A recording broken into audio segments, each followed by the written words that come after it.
Hello, my name is Stephen Murray. Welcome to Bloomsday, presented by Irish Network, Minnesota. When James Joyce began writing Ulysses in 1914, he could not have foreseen the massive changes that would occur before its completion. The year 1914 would see the assassination of Archduke Ferdinand and the beginning of World War I. 1916 would see the Easter Rising and the War for Irish Independence, a global pandemic in 1918. 1921 saw the formation of the Irish Free State and the beginning of the Irish Civil War. Massive changes in the 8-year period resulted in a novel that would change English language literature forever. We too have seen tremendous change. In a normal year, we'd all be gathered at Summit Manor today, but we are lucky to have tremendous technology, so we gather virtually. But before we dive into that novel that changed the world, let's get the show started with some music. Our first guest has been representing his Irish roots by playing music on the Twin Cities Irish scenes for over 20 years.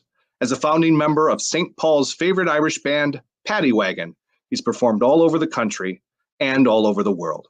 Please welcome to the show, Tim Flynn. By the lonely prison wall, I heard a young girl calling, Michael, they are taking you away, for you stole Trevelyan's court, so the young might see the morn. Now prison ship lies waiting in the bay. Lord, lies the fields of Bath and Rye, where once we watched the small free bird fly. Our love was on the wing, we had dreams and songs to sing. It's so lonely around the fields of Bath and Rye. By a lonely prison wall, I heard a young man calling. Nothing matters, Mary, when you're free. Against the famine and the crown, I'm belled, they knocked me down. Now you must raise our child with dignity. Lord, lie the fields of Bath and Rye, where once we watched the small free bird fly. Our love was on the wing, we had dreams and songs to sing. It's so lonely around the fields of Bath and Rye. By a lonely harbor wall, she watched the last star falling,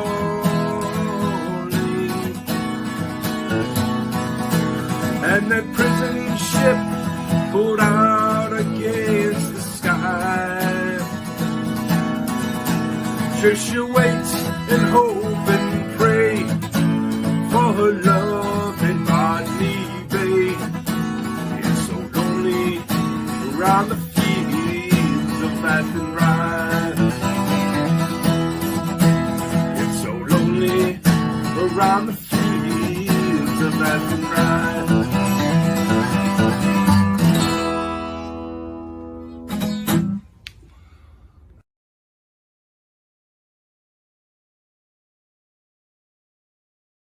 Irish Network Minnesota is a social, cultural, and business network for Friends of Ireland.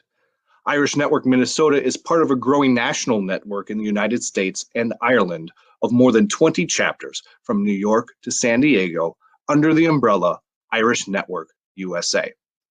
The chapters include more than 4,500 members with 500 events held annually. An Irish Network membership connects you to members all over the United States and Ireland. For more information, please visit irishnetworkmn.org. And while you're there, please consider becoming a member or making a donation to help support more events like this. Now, it wouldn't be Bloomsday without a reading from Ulysses. At Bloomsday celebrations around the world, people gather together, dress up, and read portions of the novel out loud. It is my special pleasure to present the Irish ambassador to the U.S., Ambassador Daniel Mulhall, to get the ball rolling.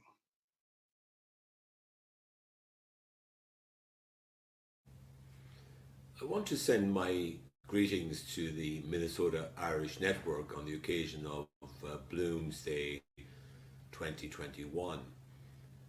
This is the 99th year since Ulysses was published in February of 1922, and next year will be a big celebration of the centenary of that great novel, that great Irish contribution to world literature through the pen of James Joyce.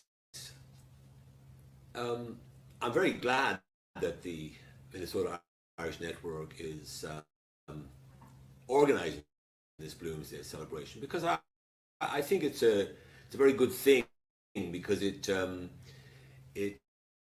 plays to one of the strengths of Ireland, which is our very rich literary heritage through James Joyce, W.B. Yeats, Oscar Wilde, George Bernard Shaw.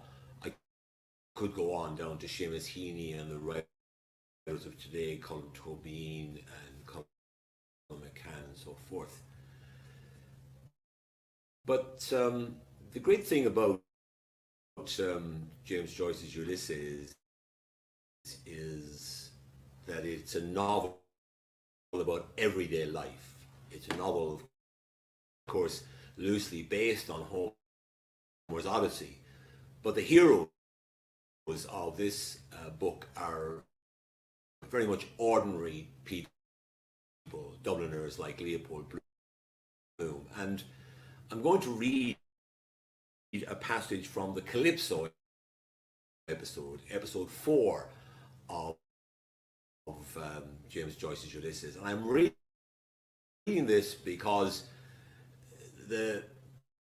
one of the greatest characters in world literature is Leopold Bloom, the main character in Joyce's Ulysses. And this is a great achievement on Joyce's part to create this very interesting, complex character. And we get to know Bloom in a way that few other characters have been known throughout the history of literature, because we enter into Bloom's mind throughout the pages of Joyce's great novel. And this is where we first encounter Leopold Bloom. The first 3 episodes of Ulysses are devoted to one of the minor characters, or one of the lesser characters of Ulysses, which is Stephen Dedalus, based on James Joyce himself, a young writer. But Leopold Bloom is an advertising salesman. His marriage is not doing too well. His wife's unfaithful to him, and he's not that successful in his professional life either. But he somehow manages to come through a day of trials and tribulations in his wanderings around Dublin, which is at the heart of Ulysses. So here is where we first meet Leopold Bloom. Mr. Leopold Bloom ate with relish the inner organs of beasts and fowls. He liked thick giblet soup, nutty gizzards, a stuffed roast heart, liver slices filled with crust crumbs, fried hen cod's roes. Most of all, he liked grilled mutton kidneys, which gave to his palate a fine tang of saintly scented urine. Kidneys were in his mind as he moved about the kitchen, softly writing her breakfast things on the humpy tray. Gelid light and air were in the kitchen, but out of doors, gentle summer morning everywhere. made him feel a bit peckish. The coals were reddening. Another slice of bread and butter. 3, 4, right? She didn't like her plate full, right? He turned from the tray, lifted the kettle off the hob, and set it sideways on the fire. It sat there, dull and squat, its spout stuck out. Cup of tea soon. Good. Mouth dry. The cat walked stiffly round a leg of the table, with tail on high. Meow. Oh, there you are, Bloom said, turning from the fire. The cat mewed in answer and stalked around stiffly, round a leg of the table, mewing. Just how she stalks over my writing table. Purr. Scratching my head. Purr. Mr. Bloom watched curiously, kindly, the lithe black form. Clean to see. The gloss of her sleek hide, the white button under the butt of her tail, the green flashing eyes. He bent down to her, his hands on his knees. Milk for the pussins, he said. Meow, the cat cried. They call him stupid. They understand what we say better than we understand them. She understands all she wants to. Vindictive too. Wonder what I look like to her. Height of a tower. No, she can jump me. Afraid of the chickens, is she? He said mockingly. Afraid of the chuk-chuks. I never saw such a stupid pussins as the pussins. Cruel, her nature. Curious, mice never squeal. Seem to like it. Meow, the cat said loudly. She blinked up out of her avid, shame-closing eyes, mewing plaintively and long, showing him her milk-white teeth. He watched the dark eye slits, narrowing with greed till her eyes were green stones. Then he went to the dresser, took the jug Hanlon's milkman had just filled for him, poured warm bubbled milk on a saucer, and set it slowly on the floor. "Arr!" she cried, running to lap. He watched the bristles shining warily in the weak light as she tipped 3 times and licked lightly. Wonder is it true if you clip them they can't mouse after? Why? They shine in the dark. Perhaps the tips. Or kind of feelers in the dark, perhaps. He listened to her licking lap. Ham and eggs, no. No good eggs with this drought. Want pure fresh water. Thursday, not a day either for a mutton kidney at Buckley's, fried with butter, a shake of pepper. Better a pork kidney at Glugash's. While the kettle is boiling, she laps slower, then licking the saucer clean. Why are their tongues so rough? To lap better, all porous holes. Nothing she can eat. He glanced around him. No. On quietly creaky boots, he went up the staircase to the hall, paused by the bedroom door. She might like something tasty. Thin bread and butter she likes in the morning. Still perhaps, once in a way. He said softly in the bare hall, "I'm going round the corner. Be back in a minute." And when he heard his voice say it, he added, "You don't want anything for breakfast?" A sleepy grunt answered, "No." No, she did not want anything.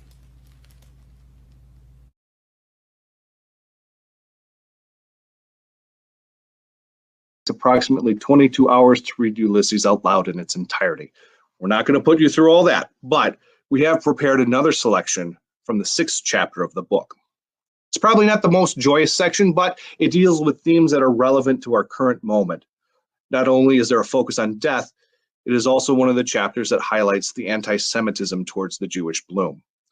There is also the book's one reference to pandemics, which would have been on Joyce's mind, having just lived through the 1918 Spanish influenza. So, without further ado, here is the Hades episode from Ulysses.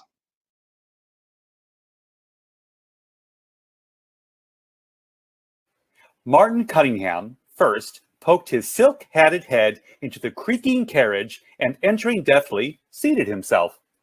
In the 6th section of the book, Leopold Bloom attends the funeral of his friend, Patty Dignam. Mr. Power stepped in after him, curving his height with care. Come on. After you. Yes, yes. Mr. Daedalus covered himself quickly and got in. Are we all here now? Come along, Bloom.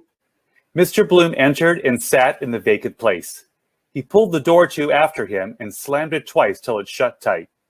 As Bloom rides through the streets of Dublin in a carriage to the cemetery, he speaks with his friends and reflects on life and death. A jolt. Their carriage began to move, creaking and swaying. What way is he taking us? Irishtown, Ringsend, Brunswick Street. That's a fine old custom. I'm glad to see it has not died out yet. On the tram tracks near Watery Lane, they pass Stephen Daedalus, the other protagonist of the novel, and Simon Daedalus's son. There's a friend of yours gone boy, Daedalus. Who is that? Your son and heir. Was that Mulligan cad with him? No. He was alone.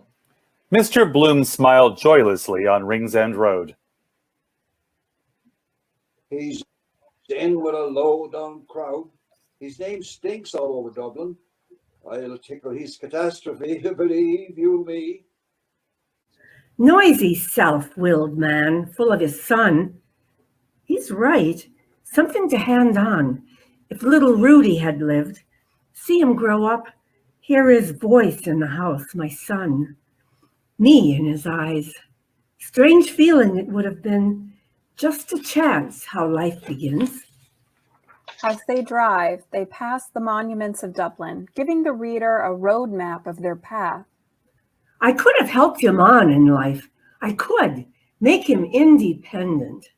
St. Mark's, the Queen's Theatre, Dodder Bridge, the ripped-up roadway before the tenement houses. Gasworks. Whooping cough, they say it cures. Good thing Millie never got it. Poor children. Doubles them up black and blue in convulsions.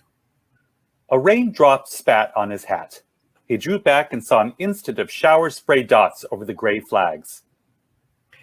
Got off lightly with illnesses compared. Only measles, flaxseed tea, scarlatina, influenza epidemics, canvassing for death.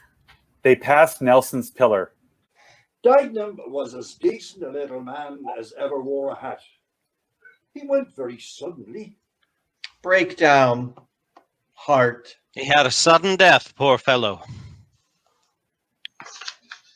The best death, no suffering. A moment and all is over, like dying in sleep. In the midst of life. But the worst of all is the man who takes his own life, the greatest disgrace to have in the family. Temporary insanity, of course. We must take a charitable view of it.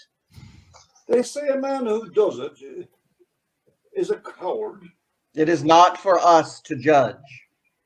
Mr. Bloom, about to speak, closed his lips again. Martin Cunningham's large eyes, looking away now. He knows, rattles his bones. Sympathetic man he is, intelligent. Always a good word to say. They have no mercy on that here. Refuse Christian burial. The carriage rattled swiftly along Blessington Street, over the stones. They used to drive a stake of wood through his heart in the grave, as if it wasn't broken already, found in the riverbed clutching rushes. Yet, sometimes they repent too late. As they turned into Beakley Street, a street organ sent over and after them a rollicking, rattling song of the halls. That afternoon of the inquest, the red-labeled bottle on the table, the room in the hotel with hunting pictures. Stuffy it was. Sunlight through the slats of the Venetian blind, the coroner's sunlit ears big and hairy, boots giving evidence. You're going the pace, I think. God grant the driver doesn't upset us in the road. In silence, they drove along Phibbsborough Road. An empty hearse trotted by, coming from the cemetery.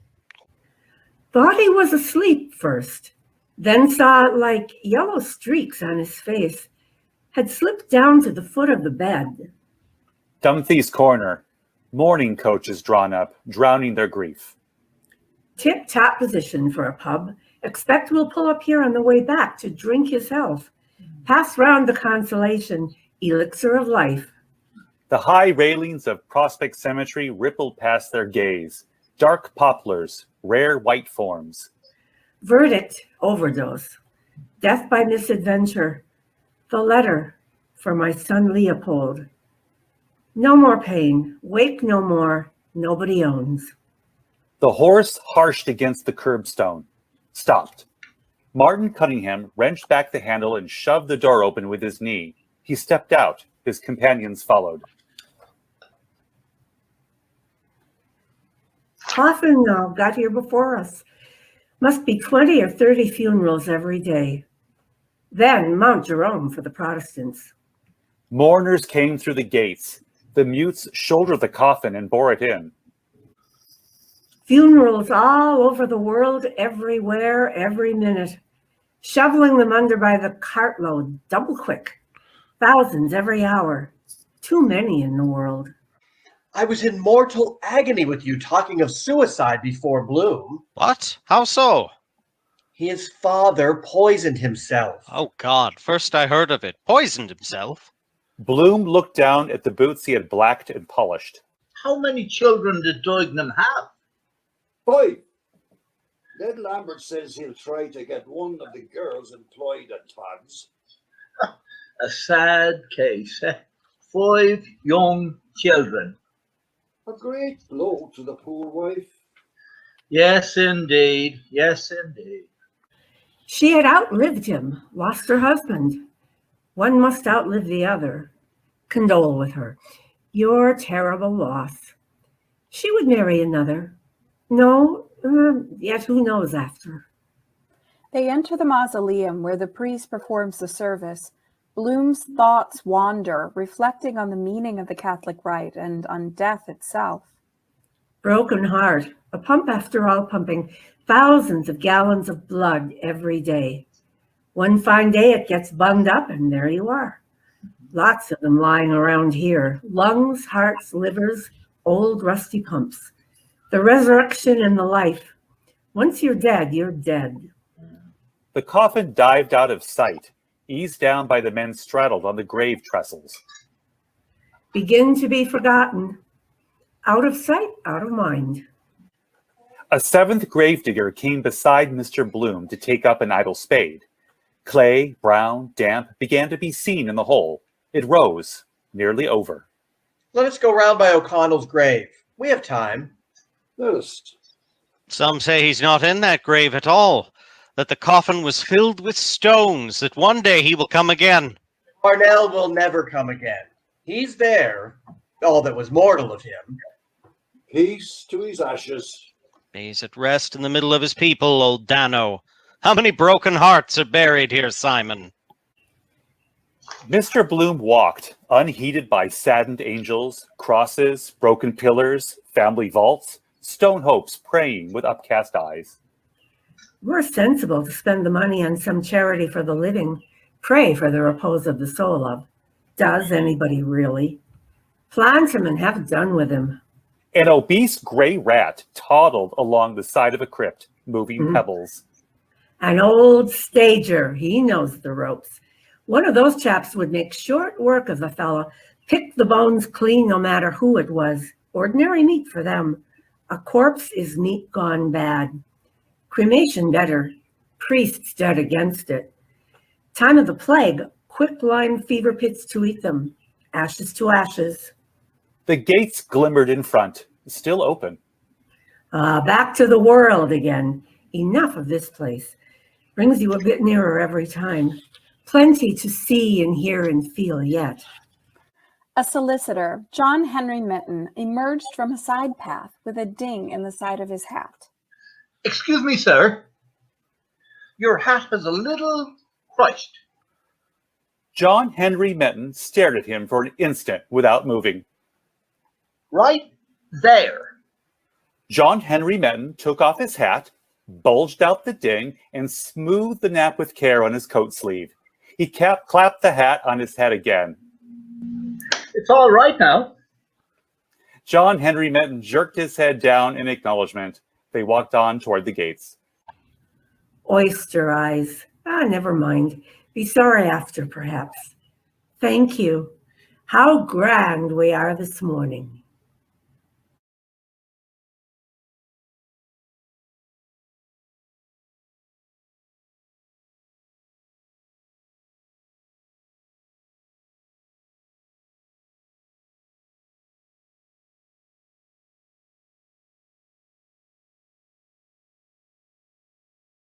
The Irish are no strangers to hunger. With 1 in 8 Minnesotans struggling to put food on the table, Irish Network Minnesota has joined a nationwide effort to encourage food and monetary donations. We started March Out Hunger to help people in our community.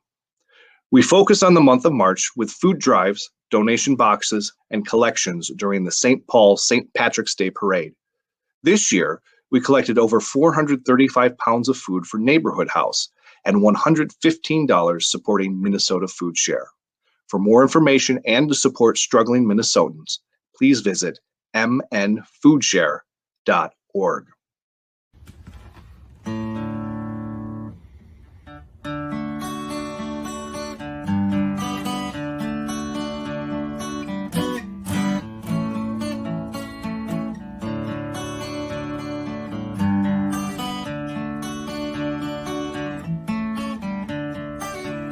Farewell to you, my own true love. Take me, darling, fare thee well. I am bound for California, and a place that I know so well. So fare me well, my own true love, and when I return united we will be. It's not the leaving of Liverpool that grieves me, but my darling, when I think of thee. I am bound on a Yankee sailing ship, Davy Crockett is her name, and the captain's name is Burgess, and they say that she's a floating hell. So fare thee well, my own true love, and when I return united we will be. It's just the leaving of Liverpool that grieves me, but my darling, when I think of thee. Well, I sailed on a Yankee sailing ship, and I know her very well. It's a man and sailor, he will get along, but we know you're on a floating hell. So fare me well, my own true love, and when I return united we will be. It's just the leaving of Liverpool that grieves me, but my darling, when I think of thee. Well, the ship is in the harbor, love, and I know I can remain. I know it will be a long time till I see you again. So fare thee well, my own true love, and when I return united we will be. It's just the leaving of Liverpool that grieves me, but my darling, when I think of thee. So fare thee well, my own true love, and when I return united we will be. It's not the leaving of Liverpool that grieves me, but my darling, when I think of thee.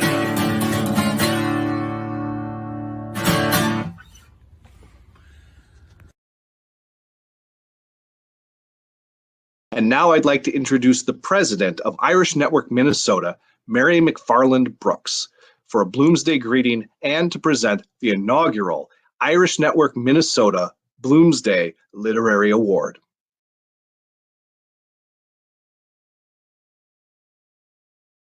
As Irish Network Minnesota celebrates our 4th Bloomsday celebration, I want to thank all of our great partners that have gotten us to this point. Summit Manor Wedding and Event Venue, Finnegan's, the Ancient Order of Hibernians, John Ireland Division 4, the Dubliner Pub, Extended Exposure, and Irish Gazette Media. An important piece of Inman's mission is to celebrate the Irish culture and how that culture has impacted the world. For example, Irishman James Joyce's novel Ulysses is the only worldwide celebration of a book. I'm Mary McFarland, and along with the Irish Network Minnesota Board, welcome you to our first virtual Bloomsday. We owe a huge thanks to playwright and director Stephen Murray, who reimagined a virtual Bloomsday for this year and made it happen. We want to thank our local and national readers, Sean Ewert from California, Dan Gleason from Minnesota, Carrie Harden from Illinois, John Heiberger from California, Kathy Luby from Minnesota, Paul Miller from Illinois, and Eddie Owens from Minnesota. Also, a big thanks to the Irish Ambassador to the U.S., Dan Mulhall, for his contribution to our Bloomsday event. Also, in keeping with our theme of celebrating books and writers in 2021, for the first time in our history, we are introducing the Irish Network Minnesota Bloomsday Literary Award that moving forward will be presented annually at this event to local writers who, by their work, enlarge our perspective of the world. We are delighted to have as our first recipient the extraordinarily talented, internationally known, and locally based poet Ethna McKiernan, who will be accepting the award virtually. McKiernan has twice been awarded the Minnesota State Art Board grant and was nominated for the Minnesota Book Award for her first book, Caravan. Her work has been anthologized in the Notre Dame Book of Irish American Poetry, 33 Minnesota Poets, and in many more publications. Her other books include Sky Thick with Fireflies and Swimming with Shadows. She has a new book of poetry just out this month, Light Slowly Rolling Backwards, New and Selected Poems. Look for it on Amazon or at local bookstores.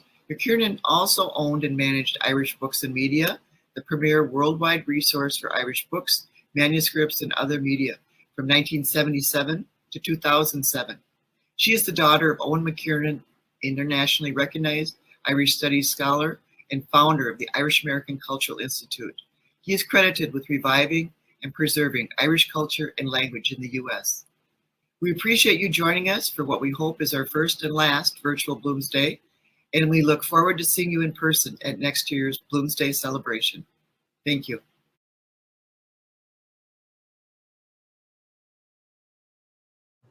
Thank you, Mary McFarland, for your kind words. On this first virtual Bloomsday and the 4th Bloomsday celebration, we applaud the playwright Stephen Murray for bringing Joyce's Ulysses to life. And we applaud the many who worked to make this promotion happen. I'm honored to be the first recipient of the Irish Network 2021 Bloomsday Literary Award. I think the best I can do is read a poem or two. Both my maternal grandparents came from Cork, West Cork, and Fermoy. My father's mother came from Lahinch, County Clare, and his father's family from Cavan. Here are two poems written for my maternal grandmother from Cork and for my paternal grandmother from Clare. Note that the one for my Cork grandmother was written in the 1980s, and the one for my Clare grandmother was written in 2018.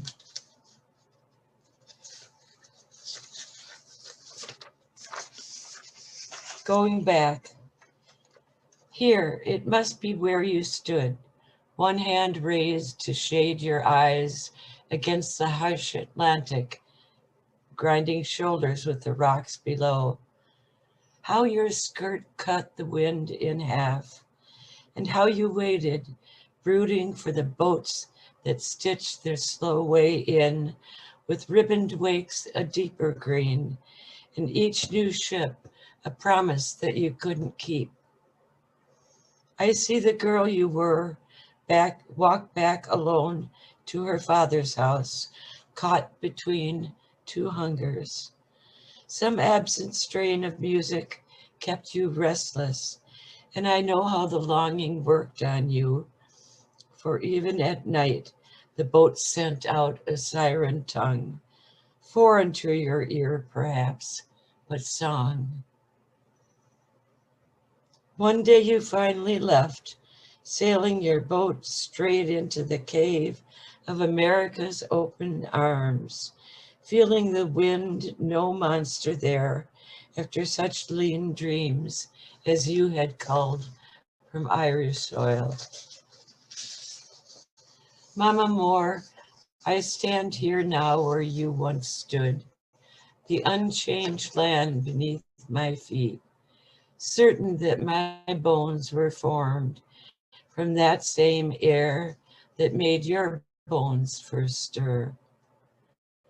But the old heritage breeds a different pain in me. A stranger to both countries, I cannot make my roots take hold, can only stand and hear this sea return the poems that you'd willed it as a child, while the wind raises ghosts behind me.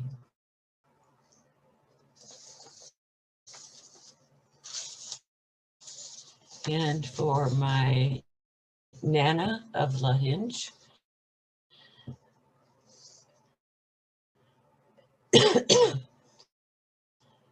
our ancestral ghosts. The tall shadow from the roof at Sheehan forms a dark V across the lawn lit with stars behind the house belonging to my brother Fergus.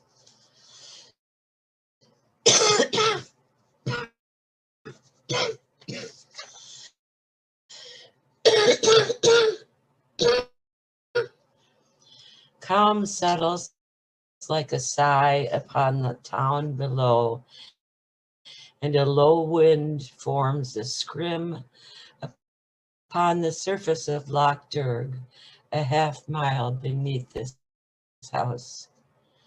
I have come to see the yellow gorse of County Clare, where my grandmother was born, the rocky landscape past the burren that leads straight to the sea. The fuchsia studied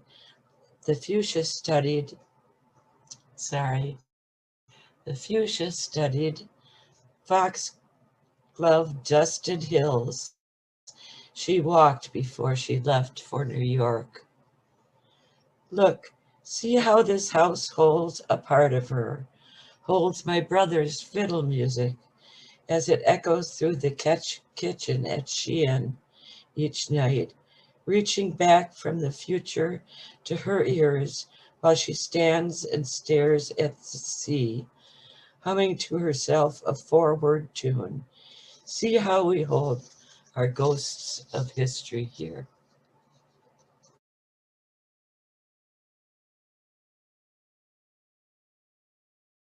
Well, that's our show.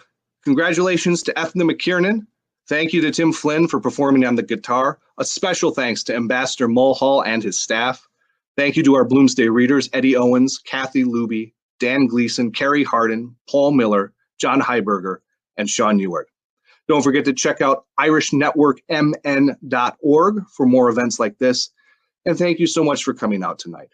We'll be back together at Irish Fair, so look for us at the info booth. Stop by and say hi.